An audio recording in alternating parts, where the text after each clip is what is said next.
Uh, Today we're going to talk a little bit about what we're calling California First Greenhouse Reduction.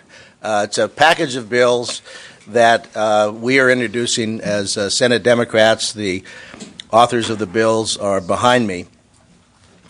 We've said a lot over the last year about global warming and its effects on the planet Earth, and specifically the effects on Californians. And we passed landmark legislation. Speaker Nunez's AB 32 was landmark legislation. It caught the attention of the entire world, but specifically it caught the attention of Washington and paled by comparison against the efforts that they were doing.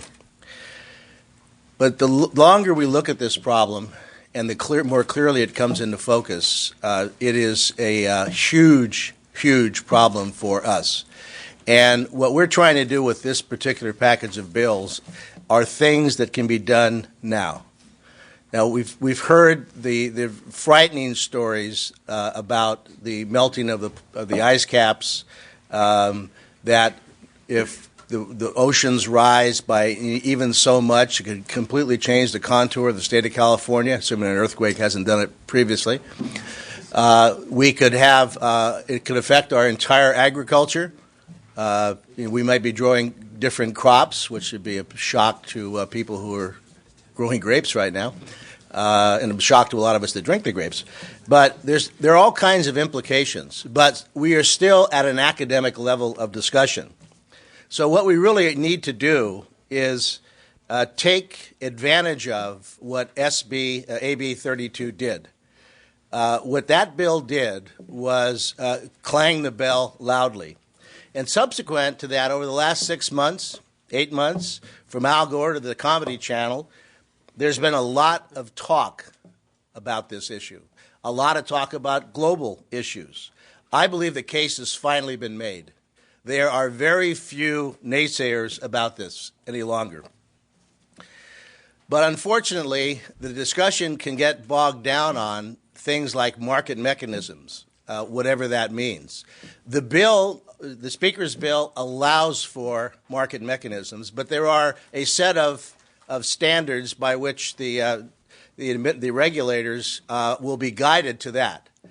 And those things have not been done yet. I think the LAO's report yesterday cautioned us that you should not be hopping over elements of the bill in order to get to the end. The bill put carefully into it those, some people call them obstacles or hoops, but we thought that they were logical moves towards a conclusion. But there are things that we can do right now. We can act now, here in California. And that's why we're calling this California First.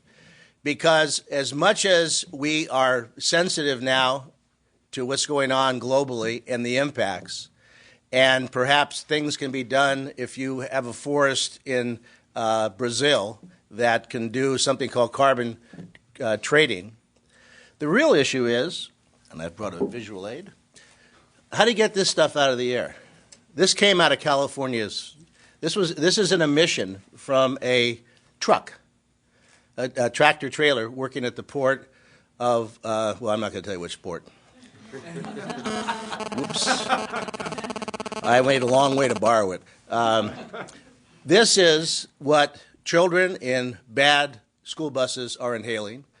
This is what is the veil that surrounds so many communities that are within the close proximity to the port.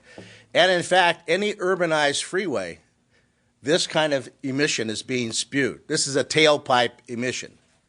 Well, we can do something about that. For those of you that have a short attention span, we'll put that. Hell with it. That would block my view. So what we want to do as Senate Democrats is very simple. We now understand that the rhetoric is out there, but common sense has prevailed. I believe that what the Speaker's bill, more than anything else, has done to date was let everybody know this is a problem and we are proposing a solution. What we hope we have here are some solutions, some of the implementation of what AB 32 was all about. All but the people who believe the world is flat, will respond to this. And we have even heard our president saying that, yes, this is an issue. Now, it's been recently that he's recognized that there's been something called global warming. But I believe that if he's representing that as a concern, we all are.